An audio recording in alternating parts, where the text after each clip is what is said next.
2023년 7월 24일 오후 12시 54분 영월경찰서에 걸려온 한 통의 신고 전화가 있었습니다. 제가 약혼녀 여자친구를 살해했습니다. 사건 발생 장소는 강원도 영월읍 덕포리의 한 아파트. 신고를 받고 출동한 경찰은 사건 현장 출입문 앞에서 테이저건과 3단봉을 들고 만일의 사태에 대비하며 그 출입문을 열려고 대비하고 있었습니다. 그때 현관문 출입문을 열며 나온 범인의 모습. 몸 여러 곳에 혈흔이 있었죠. 범인은 자신이 직접 112에 신고를 한 이후 복부 부분을 찔러 자해를 했지만 생명에는 지장은 없었습니다. 도대체 왜 그랬을까요? 초기 진술에선 이렇게 말을 했습니다. 기억이 안 난다. 왜 그랬는지 모르겠다. 정신을 차려보니 내가 내 여자친구를 찌르고 있었다. 자신의 범행 동기에 대해 모른다라고만 일관하는 범인의 모습이죠. 이후 부검 결과 몸 전반에 걸쳐 총 191회를 찌른 것까지 확인이 됩니다. 그것도 불과 20분 만에 말이죠. 피해자의 부모는 딸의 시신조차 볼 수 없었습니다. 입관 때 보려고 했는데 관계자들이 말렸다. 시신 훼손이 너무 심해 충격을 받을까봐 말렸다는 겁니다. 그리고 유족은 이런 말도 남겼습니다. 딸을 살해한 사람은 닥터 헬기를 동원해서 살렸는데 내 딸은 손도 쓸 수 없는 상황이었다.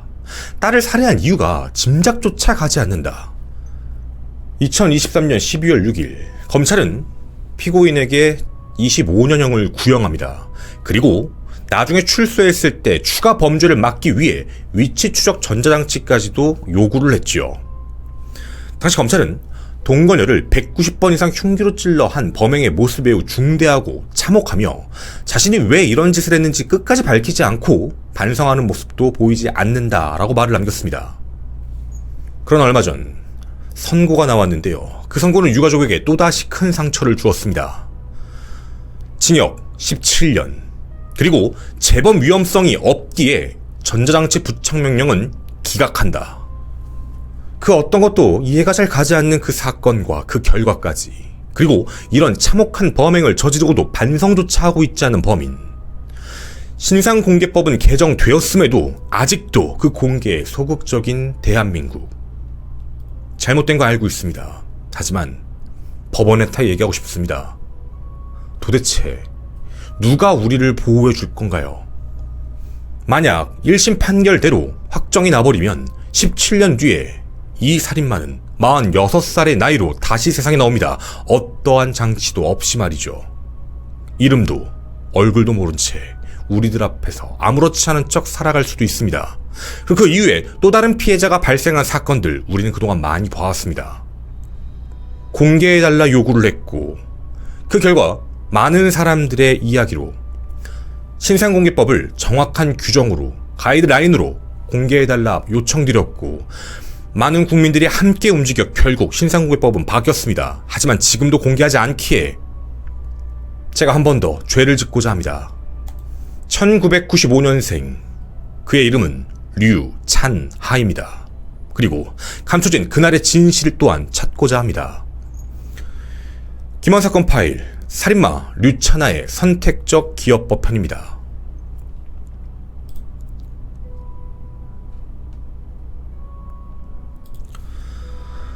네, 안녕하십니까. 김원입니다. 오늘 또한 굉장히 마음 무거운 한 사건을 전하려고 합니다. 사실 앞선 인트로에서 들으셨던 내용처럼 아니 도대체 왜 징역 17년형을 선고한 걸까 라는 생각이 아마 드실 겁니다. 일단 재판부가 1심 선고에서 17년형을 선고했던 그 이유를 좀 크게 나눠보자면 첫 번째는 우발적으로 범행을 했다. 그러니까 계획살인이 아닌 우발적 살인이다 라는 부분. 두 번째는 범행한 직후 즉각 신고를 했다라는 사실. 그리고 세 번째는 유족 측에 유족 구조금 4,273만 500원을 지급했는데 그 이후 류찬하에게 청구를 했을 때 그걸 검찰에 이미 다 지급을 했다는 점. 마지막 형사처벌 전력이 없다는 점. 대체 이게 무슨 말일까요? 일단 첫 번째, 우발적 살인일지 아니면 계획적 살인일지를 한번 살펴보고자 합니다. 작년 7월 24일 강원도 열원군 결혼 날짜를 앞두고 있던 상태인 한 쌍의 커플이 있었습니다. 바로 류차나와 피해자였죠. 피해자의 집에서 동거를 하며 이제 결혼에 대한 준비를 차근차근 하고 있던 상황이었습니다. 헌데 그 사건 당일날 남자친구가 일을 하고 있다가 중간에 점심시간 때쯤 점심 식사를 하러 집을 오게 되죠. 그리고 이내 20분 사이에 자신의 미래 약혼자, 아내인 피해자를 끔찍하게 살해했습니다. 자, 지금까지 말씀드린 이 내용이 표면적인 내용입니다. 사실 우리가 여기까지 얘기를 해보면 혹시 이들 사이에 서로 무언가 문제가 있었을까라는 생각이 제일 먼저 드실 겁니다. 헌데 류차나는 이상하게도 처음에는 기억이 나지 않는다라는 이야기만 하다가 경찰에 이런 이상한 진술을 냈습니다. 아니 그간 층간, 벽간 소음으로 이웃이랑 잦은 마찰이 있었고 그것 때문에 고소도에서 스트레스가 매우 컸습니다. 흉기를 휘두른 사실은 잘 기억이 나지 않아요. 순간 정신을 잃었습니다. 라는 말을 합니다. 이 답변 뭔가 좀 앞뒤가 안 맞는다라는 느낌이 아마 다 공통적으로 드실 겁니다. 아니 층간소음, 벽간소음과 이웃 간에 관한 마찰 때문에 스트레스가 있었는데 그걸 왜 자신이 결혼할 사람, 약혼녀이자 여자친구에게 그런 행동을 했을까? 앞뒤가 안 맞는 말이죠. 그리고 실제로 재판 중에서도 이런 이야기를 했습니다. 판사가 물어봅니다. 근데 이에 대해서 나 진짜 모르겠어요 라는 이야기만 하죠. 사실 이때 당시에 분명 범행 동기에 대한 부분이 매우 중요했어서 당시 류 씨의 변호인은 법정에서 이렇게 말을 했습니다. 피고인 류 씨가 누적된 스트레스로 낮잠을 자다 일어나서 갑자기 죽여야 되겠다라는 생각을 했다. 이게 검찰이 얘기한 게 아니고요. 류 씨의 변호인이 얘기한 말입니다. 자, 이 말대로 들어보면 분명 이것은 계획적 살인을 얘기하는 부분이었죠. 근데 재판이 시작되니까 류차나는 뜬금없이 동의할 수 없습니다. 저는 진짜 기억이 안 나요. 라는 말을 합니다. 이유를 진짜 모르겠고 정신을 차리고 보니까 찌르고 있었다라며 재판에서 울음을 터뜨립니다. 자, 그렇게 재판은 계속 진행이 됐습니다. 범행 동기에 대한 부분을 명확하게 얘기하지 않는 류차나였죠. 헌데 마지막 결심 공판, 선고 직전입니다. 검찰은 앞서 말씀드린 대로 25년을 구형했죠. 근데 이때 최후 진술을 냈던 류차나는 갑자기 뜬금없는 말을 합니다.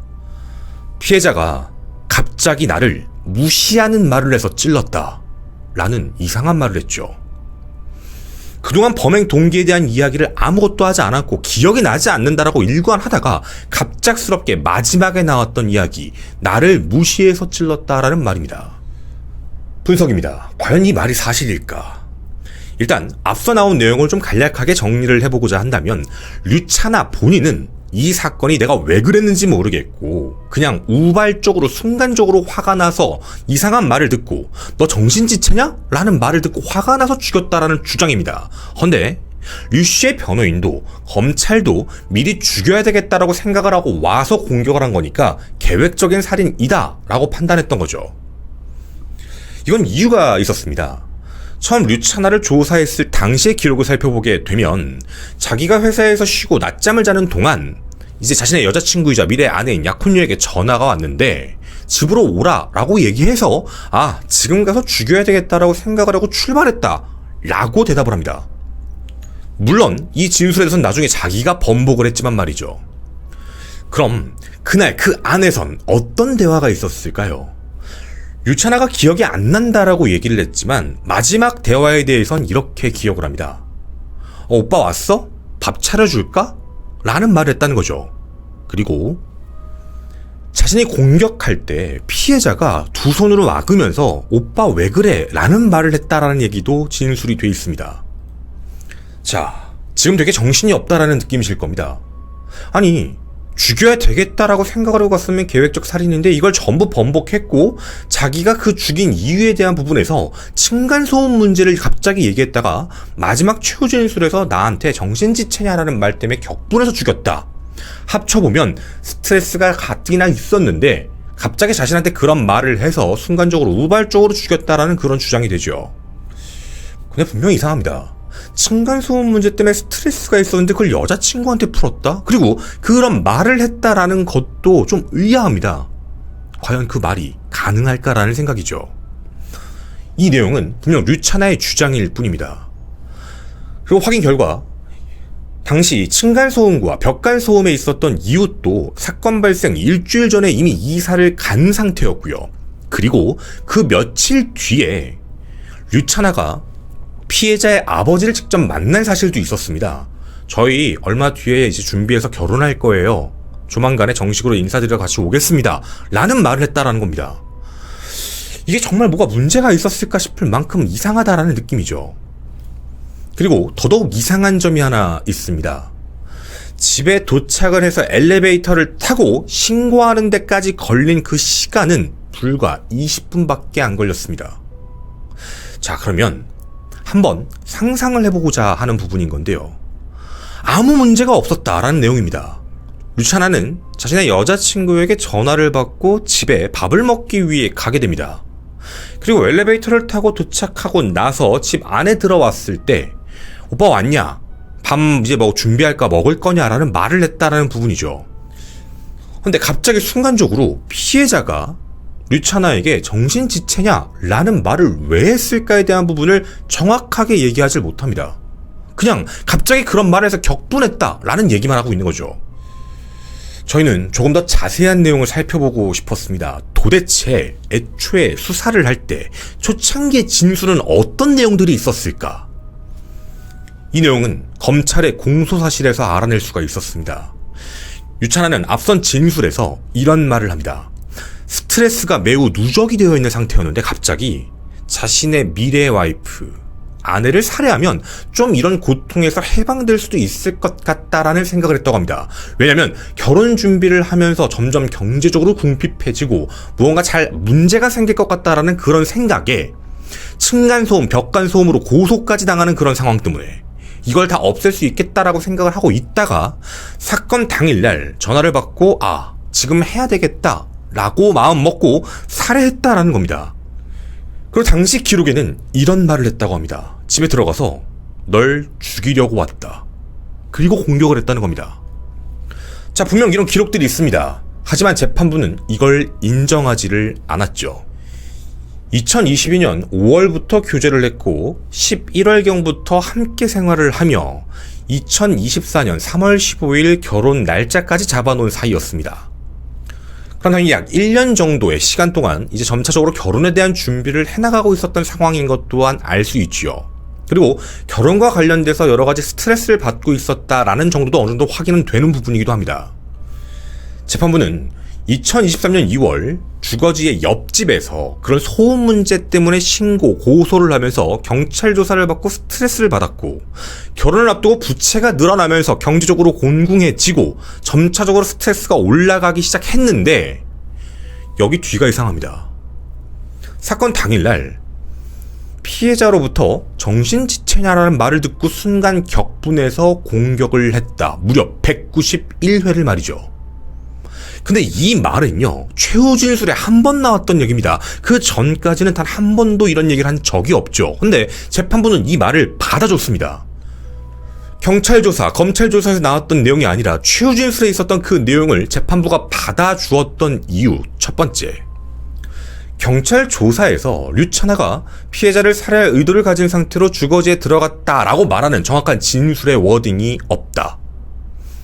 경찰 조사 호송 과정에서 피해자 말을 듣고 정신이 돌았고 차렸을 땐 찔렀다라는 그 발언이 있기 때문이다라는 말을 남깁니다. 정말 진술이 왔다 갔다 했는데 가장 정확한 진술로는 앞서 말씀드린 그 내용이 맞습니다. 근데 이상한 걸 꼬집어서 얘기를 하고 있죠. 그리고 두 번째 이유가 참 기가 막힙니다. 재판부는 검찰의 공소 사실이 좀 이상하다. 아니, 그런 내용으로 공격했다는 건 뭔가 일반적이지가 않아 라는 얘기를 합니다. 도리어 층간소음 그리고 경제적 공군 때문에 스트레스가 돼서 그 스트레스를 해방되는 방편으로 피해자를 살인범행을 했다라는 부분이 전혀 납득이 되지 않는다. 이런 식입니다. 바로 다음인 세 번째, 정신지체라는 말이 범행 동기가 맞다라는 이유를 댑니다. 그 이유가 뭐냐면 류차나의 부친이 류차나가 3급 지적장애를 가지고 있어서 그런 말을 들으면 민감하게 반응할 수 있다는 점이 오히려 설득적이다라고 재판부는 넘겨버립니다. 검찰의 말은 무언가 말이 안 되고 비현실적이다 라는 것이고, 그냥 마지막 최후 진술에서 그 얘기를 했다라는 게 진짜 범행 동기가 맞는 것 같다라는 것이 재판부의 입장입니다. 따라서 살인 범행에 대한 부분이 앞선 검찰 측의 얘기에 따르면 비난 동기의 살인으로서 형량이 더 올라가야 되지만, 이건 보통 동기의 살인, 스트레스가 누적됐고 모욕적인 말을 들어서 공격했기 때문에 우발적 살인이며 보통 동기다라고 판단해서 크게 감형이 돼버립니다. 자, 분명한 건 당시의 상황들만 놓고 봤을 때의 이야기입니다. 유찬아가 피해자를 공격해야 될 이유도 없고 그렇게 무자비할 정도의 공격을 할 이유는 더더욱 없는 상태죠. 근데 류찬아는 처음부터 얘기를 되게 이상하게 했습니다. 기억이 나지 않는다 그랬다가 마지막에 마치 기억난다는 듯이 얘기했던 그 이야기.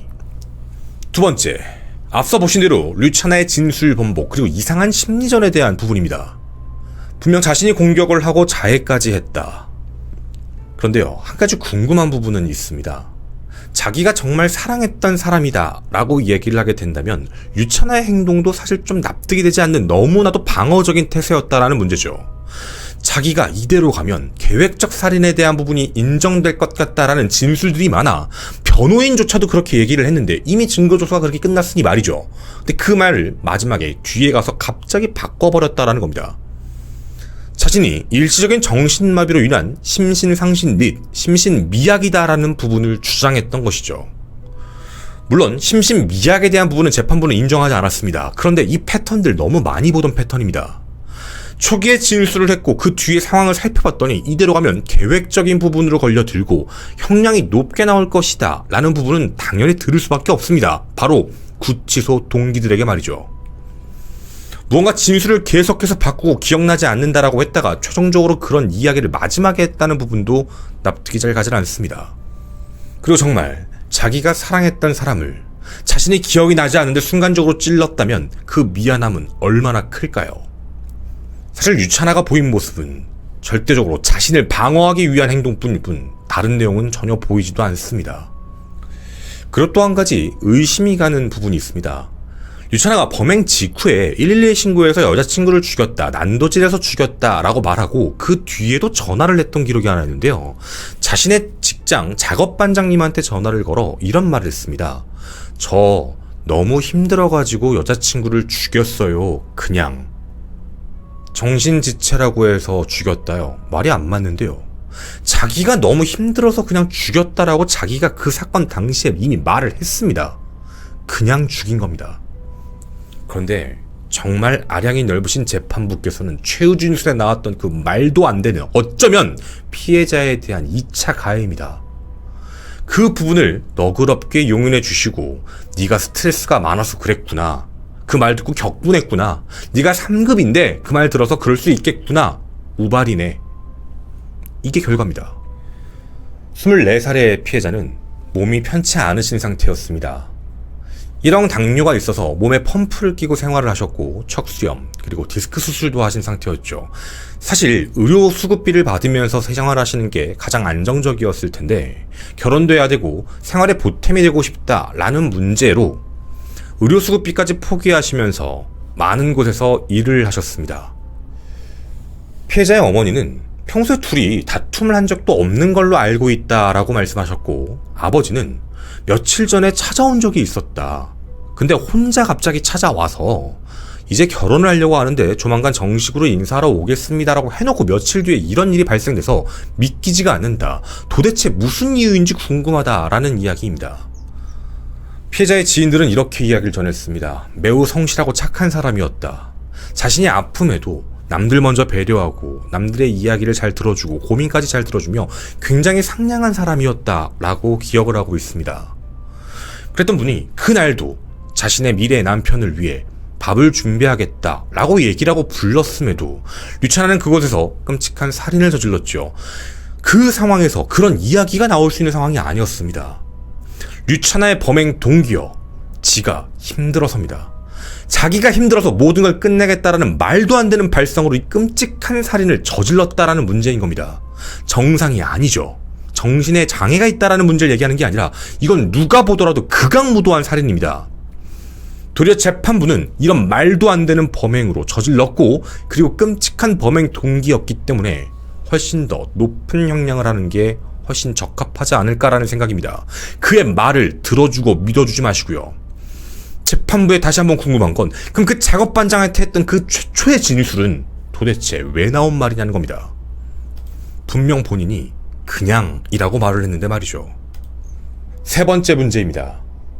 앞서 말씀드렸던 그 돈에 대한 문제이지요. 유족 구조금을 지급하고 국가는 류차나에게 청구를 하게 됐는데 류차나 측이 그 금액을 전부 검찰에 지급을 했습니다. 이게 어떤 내용이냐면 피해자 지원센터라는 곳이 있습니다. 합의금이 아니고요. 피해자들에 대한 위로금에 대한 문제인데 이 위로금에 대한 부분은 일단 국가가 먼저 지급을 합니다. 그리고 그 국가는 구상권을 청구해서 가해자에게 그 돈을 지급하라고 명령을 하게 되죠. 당시 약 4,200만 원 정도의 돈이었습니다. 피해자 측은 그 돈을 받으면 혹시라도 상대방이 합의 의사가 돼서 감형이 되는 거 아니냐라고 다시 한번 질문하셨다고 합니다. 그리고 그게 아니라고 했음에도 저쪽하고는 어떠한 협의도 하지 않겠다라는 각서를 쓰고 그 돈을 받았지요. 양형에 미친다라는 부분에 대해서 어디에서도 얘기가 없었습니다. 그런데 양형에 대한 부분에 방영이 되었죠. 정확히 말씀드리면 유리한 정상이라는 부분에 이 금액을 류차나 쪽이 검찰에 갚았다라는 부분을 유리한 정상 안에 넣어놨다는 겁니다. 이것 때문에 실제 감형을 했는지 안 했는지는 아무도 알 수 없는 문제지만 어쨌든 유리한 정상 부분에는 참가시켜서 이게 판결문에 그대로 적혀 있습니다. 일부분 피해 회복을 했다라고 보는 게 재판부의 입장이라면 재판부는 피해자들 가족에게 엄청난 상처를 또 준 겁니다. 어떤 부모가 돈 4,200만 원에 딸에 대한 걸 팔까? 말이 되지 않는다. 하지만 그걸 하게 만들어버렸습니다. 이런 이유로 피고인 류차나는 1심 징역 17년형이 나왔죠. 그리고 여러분, 재판부가 바라보는 류차나는 너무 힘들어서 너무 스트레스를 받아서 무언가 순간적으로 격분하는 말을 듣고 눈이 돌아서 이런 끔찍한 범행을 저질렀어 라고 넓게 인정해 주시면서 얘는 또다시 이런 범행을 안 저지를 거야 라고 하며 전자장치까지도 기각을 했습니다. 그런데 우리가 앞서 봤던 내용의 류차나의 모습을 살펴보면 나 힘들어. 이거 정리만 되면 될 것 같은데. 너무 화가 나는데. 오늘 일어나서 죽여야 되겠다. 191회. 전화를 합니다. 그냥 힘들어서 죽였어요. 그런 애가 어떠한 것도 없이 17년 뒤에 사회에 나오면 과연 우리들을 지켜줄 수 있을까요? 우리가 과연 그 사람이 이 사회에 돌아다니는 거에서 안전하게 살 수 있을까요? 1심의 판결문은 극도로 류차나의 입장입니다. 그리고 유가족을 2번 울렸고 잘 살고 있는, 그리고 대한민국의 법치를 잘 따르고 있는 대한민국 국민들에게 미래에 대한 위험성까지도 아무렇지 않게 그냥 이해한다, 그럴 수 있다라는 입장으로 열어놓은 재판부입니다. 검찰은 형이 분명 가볍다라며 현재 항소를 한 상태입니다. 항소심 재판 분명 많은 게 바뀌어야 된다는 생각이 듭니다. 그 항소심 재판부까지 저희는 끝까지 함께 지켜볼 생각입니다. 여러분도 이 사건, 그리고 95년생 류차나를 잊지 않으셨으면 좋겠습니다. 저는 뒷이야기에서 다른 한 가지 이야기를 더 전해드리도록 하겠습니다. 저는 김원사건 파일의 김원이었습니다. 감사합니다. 제가 지금 이제 좀 드릴 이야기는요, 류차나를 알고 있는 분에 대한 이야기예요. 어떤 분이다라고 말씀은 안 드릴 건데, 류차나의 이제 저도 이제 연락처도 알고 있고, 당연히 그냥 그 상태죠. 지금 들어가 있으니까. 그리고 류차나의 인스타그램이든 뭐든 다 알고 있어요. 근데 류차나가 이렇게 보면은 동물 키우는 걸 좀 좋아했던 것 같아요. 그러니까 파충류나 거북이, 물고기 이런 걸 좀 키우는 걸 좀 좋아했던 것 같은데, 이 류차나의 팔로워 중에 이제 팔로우 한 사람 중에 예전에 있었던 사건인 그 천안 집단 폭행 살인 사건이 있어요. 근데 거기에 이제 가해자, 여러 가해자 중에 한 명, 그 한 명하고 마팔 상태였어요. 아는 사이였던 것 같아요. 물론 뭐 이래가지고 이런 것 때문에 영향을 받아 이런 얘기를 하는 건 아닌데, 저희가 지금 이 부분에 대해서도 이제 알아는 보고 있거든요.